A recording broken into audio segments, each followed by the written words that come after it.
Hello my dear friends, welcome to exam Guruji. So हमने top 20 का जो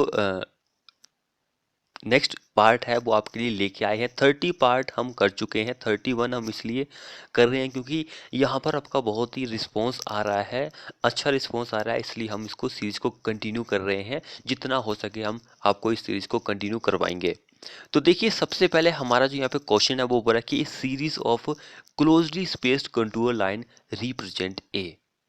बोल रहा है कि भाई हमारे पास कोई कंटूर की लाइंस होती है, कंटूर की लाइंस होती है, वो बहुत ही क्लोज होते हैं एक दूसरे के साथ। मान के चलो कि एक कंटूर ये है, एक कंटूर ये है, तो एक दूसरे के साथ बहुत ही क्लोज है, बहुत ही क्लोज है। तो उस केस को आप क्या बोलते हैं? एक हमारे पास बहुत ही क्लोज होता है, एक बहुत ही दूर डिस्टेंस हो, लार्ज डिस्टेंस पर होता है, बहुत दूर है। मान के चलो कि कंटूर लाइन जो होती है, एक दूर होता है, एक नज़दीक होता है, तो दोनों पॉइंट्स इंपॉर्टेंट हो जाते हैं एग्जाम के पॉइंट ऑफ व्यू से। तो अगर ये क्लोजली स्पेस्ड है तो इनके नज़दीक नज़दीक है, तो उस केस को हम बोलते हैं स्टीप स्लोप। स्टीप स्लोप हमारा इस क्वेश्चन में आंसर हो जाएगा। एक अगर हमारा जो है बहुत ही दूर दूर है, ईच अदर डिस्टेंस जो है बहुत ही लार्जर डिस्टेंस पर है एक दूसरे के, तो उस केस को आप जेंटल स्लोप बोलते हैं। जेंटल स्लोप किसके लिए बोलते हैं? ये दोनों मैं आपको देखिए, मैं आपको रिलेटेड के पॉइंट बताता हूँ। अब आपको ये भी पता लग गया कि भाई ये क्या होता है, एंड ये पता भी लग गया कि क्या होता है। तो दोनों के बारे में आपको पता होगा, तब जाकर आप क्वेश्चन को सॉल्व कर सकते हैं। तो इस चीज़ का आप ध्यान रखिए कि भाई मैं आपको रिलेटेड के पॉइंट ही बताता हूँ। एक और पॉइंट आप याद रखिए, क्योंकि हिल एंड माउंटेन एक ही बात है हमारे पास, यहाँ से क्वेश्चन भी पूछा जा सकता है कि इसके लिए क्या होगा। तो यहाँ पर ये होता है कि जो लाइंस होती है वो हायर एलिवेशन पर होती है, हायर एलिवेशन पर होती है, उस केस को आप हिल या फिर माउंटेन बोलते हैं। इस चीज़ को भी आप याद रखिए। जिसने चैनल को सब्सक्राइब नहीं किया है वो कर लीजिए और बेल आइकन को भी दबा लीजिए। अब ये देखिए, क्वेश्चन जितना देखने को इजी है उतना ये कंफ्यूजिंग भी है। यहाँ पर तो चलो क्वेश्चन जो है बहुत ही इजी तरीके से बताया गया है, लेकिन एक ऐसा भी क्वेश्चन यहाँ पर पूछा जाता है कि भाई एक series of closed contour lines on the map with lower to higher value. Lower जो लो होती है, लोअर टू हायर वैल्यू जो होती है वो भाई इनवर्ड के लिए होती है, तो वो किसको रिप्रेजेंट करता है? Lower to higher value. देखिए, अब यहाँ पे लोअर टू हायर आ गया तो थोड़े बच्चे ऐसे होते हैं जो कंफ्यूज हो जाते हैं। तो कंफ्यूज होने की जरूरत नहीं है कि भाई ये मान के चलो कि हमारी वैल्यू जो है लोअर टू, यानी कि मान के चलो लोअर टू चली है 70, 80, 90, 100, तो अंदर के लिए तो हमारी वैल्यू हायर हो रही है, लो लो से स्टार्ट हो रही है, हाई पर खत्म हो रही है, तो इट मीन्स कि ये हिल को ही रिप्रेजेंट करेगी। हिल हमारा इस क्वेश्चन में आंसर हो जाएगा। अब अंदर के लिए तो भाई हायर वैल्यू हो गया, अब अंदर के लिए एक लोअर वैल्यू भी होगी, तो वो किसका केस होता है? या तो डिफ्रेक्शन का केस होता है, जिसको आप ढलान भी बोलते हैं, या फिर पौंड जो होता है उसका केस होता है। लोअर वैल्यू जो अंदर के लिए होती है वो या तो डिफ्रेक्शन का होगा या फिर पौंड का होगा। ये केस भी बहुत ही इंपॉर्टेंट है, इसको भी आप याद कर लीजिए। अब यहाँ पर आप दो क्वेश्चन और भी बना सकते हैं कि भाई जो हायर वैल्यू अंदर के लिए होती है हिल के लिए, अब वो लोअर वैल्यू जो होती है बाहर के लिए भी हो सकती है, तो वो हिल को रिप्रेजेंट करेगा। उसी तरह से ये डिप्रेशन एंड पौंड का भी होता है, आप बना सकते हैं इसका कि क्या होगा इसका आंसर भाई। अगला क्वेश्चन हम यहाँ पे देखते हैं, ये भी इंपॉर्टेंट है एग्जाम के पॉइंट ऑफ व्यू से। कितना इंपॉर्टेंट क्वेश्चन आप देखिए। The vehicle used in case of enamel paint is usually कौन सा होता है? कई स्टूडेंट ऐसे होंगे जब वो इस पर टिक कर देंगे, लेकिन भाई ये क्वेश्चन बिल्कुल ही गलत होगा। कई इस पर टिक कर देंगे, ये भी गलत होगा। इनेबल पेंट की अगर हम बात करेंगे तो इसमें जो व्हीकल के रूप में हम यूज करते हैं वो वार्निश होता है। वार्निश इस क्वेश्चन में हमारा आंसर सी आंसर हो जाएगा। लेकिन जो लिनसीड ऑयल होता है ये भी कहीं ना कहीं यूज होता होगा, तो ये कॉमन जो हमारे पास ऑयल पेंट होता है उसमें ये व्हीकल के रूप में यूज करते हैं लिनसीड ऑयल को, ये इसमें करते हैं हम। दोनों ही व्हीकल हैं, लेकिन एक हम इनेबल पेंट में यूज करते हैं, एक जो करते हैं हम ऑयल पेंट में करते हैं। इस चीज का आपको खास ध्यान रखना है कि भाई कौन सा किस में यूज किया जाता है। तो ये चीज है, बाकी और कोई चीज नहीं है यहाँ पर। तो अगला क्वेश्चन हम देखते हैं यहाँ पर। क्वेश्चन बोल रहा है कि hydrophobic cement relate with IS code of. कौन से इंडियन स्टैंडर्ड का जो कोड है जो कि हाइड्रोफोबिक सीमेंट से रिलेट करता है? हाइड्रोफोबिक की अगर हम बात करें तो ये जो ऑर्डिनरी पोर्टलैंड सीमेंट होता है उसकी तरह ही होता है।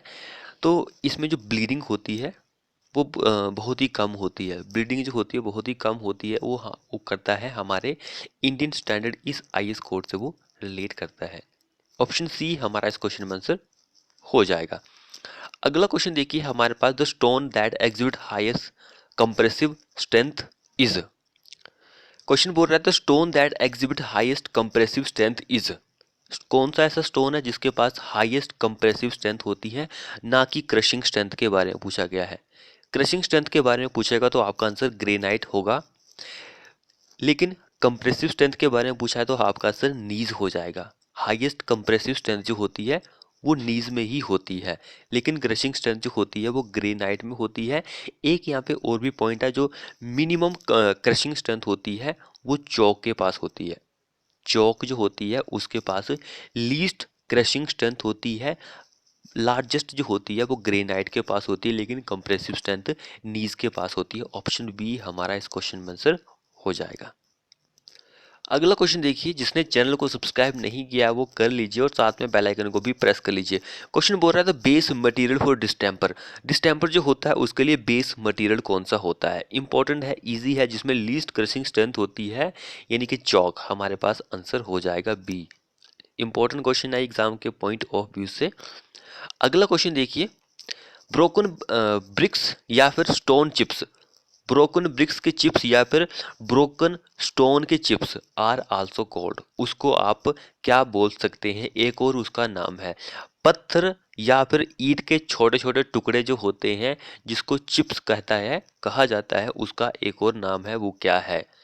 ब्रोकोमाइट, स्क्रैब, स्पाल, बेस्टेज। क्या है उसका दूसरा नाम, तो उसको आप स्पाल बोलते हैं। ऑप्शन सी हमारा इस क्वेश्चन में आंसर हो जाएगा। जिसने अगर हमारे 30 पार्ट नहीं देखे हैं तो वो अगर क्रैश कोर्स देखना चाहता है जहाँ पर हमने निचोड़ के सारे ही पार्ट कन्वर्ट कर दिए हैं, तो वो आप देख सकते हैं, हमने प्रोवाइड कर दिए हैं आपको। अगला क्वेश्चन देखिए, what is the term frog means. Frog का क्या मीनिंग होता है, जो फ्रॉग होता है उसका क्या मीनिंग होता है। सबसे पहले फ्रो का आपको साइज पता होना चाहिए कि साइज क्या होता है। तो इसके लेंथ की बात करें तो 10 सेंटीमीटर उसकी लेंथ होती है।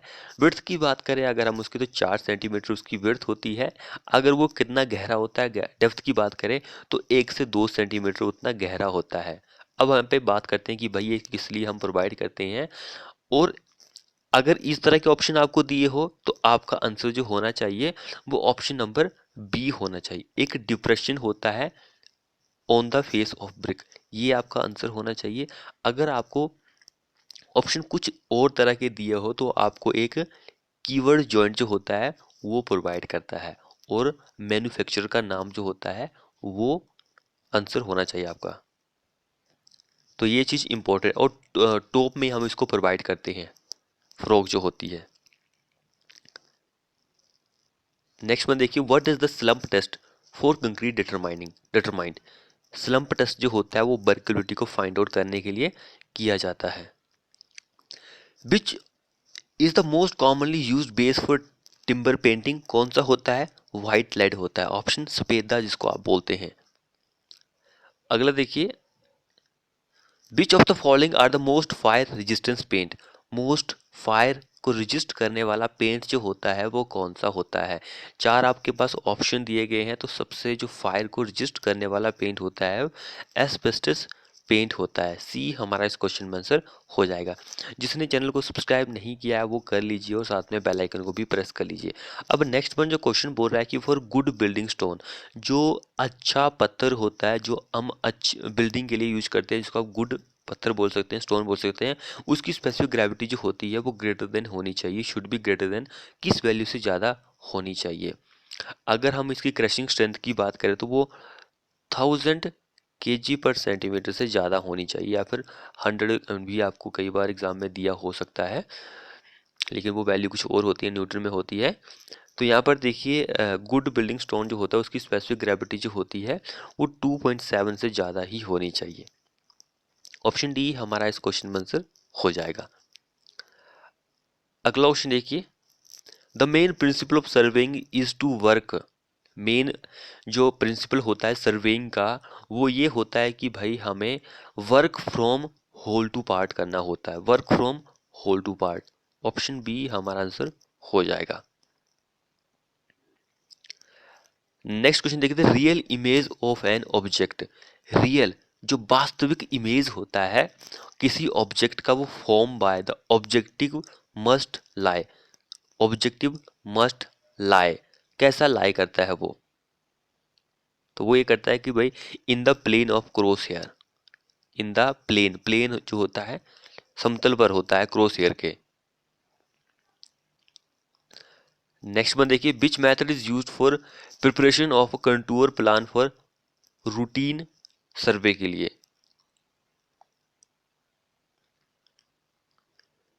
कौन सा होता है? तो इस क्वेश्चन में हमारा आंसर जो हो जाएगा, मेथड ऑफ क्रॉस प्रोफाइल जो होता है वही सूटेबल होता है, प्रिपेयर किया जाता है। अगला क्वेश्चन देखिए, if the tacheometer is fitted with an anallatic lens then क्या होगा? टैकोमीटर जो होता है उसको आप फिट कर रहे हैं एनालिटिक लेंस के साथ, तब क्या होगा? यहाँ पर आपको ऑप्शन में एडिटिव कांस्टेंट, मल्टीप्लाइंग कांस्टेंट दिए गए हैं, तो कौन सा किसके लिए वैल्यू होगी आपको सिंपली ये बताना है। तो मल्टीप्लाइंग कांस्टेंट जो होता है उसकी वैल्यू 100 होती है, एडिटिव कांस्टेंट जो होता है उसकी वैल्यू 0 होती है। सिंपली ये है, बाकी आपको यहाँ पे कुछ और याद करने की जरूरत नहीं है। तो ये कहाँ पर दिया गया है? मल्टीप्लाइंग कांस्टेंट जो है 100 है, एडिटिव कांस्टेंट 0 है, तो ऑप्शन बी हमारा आंसर हो जाएगा। बाकी में देखिए एडिटिव 100 है, यहाँ पे मल्टीप्लाइंग 0 है, तो ये गलत है। यहाँ पर दोनों ही 100 है और नीचे वाले में दोनों ही 50 है, तो ये गलत है। बी ऑप्शन ही बिल्कुल सही आंसर है। अगला देखिए, in which method of surveying, in which method of surveying do both the field observation and uploading proceed simultaneously?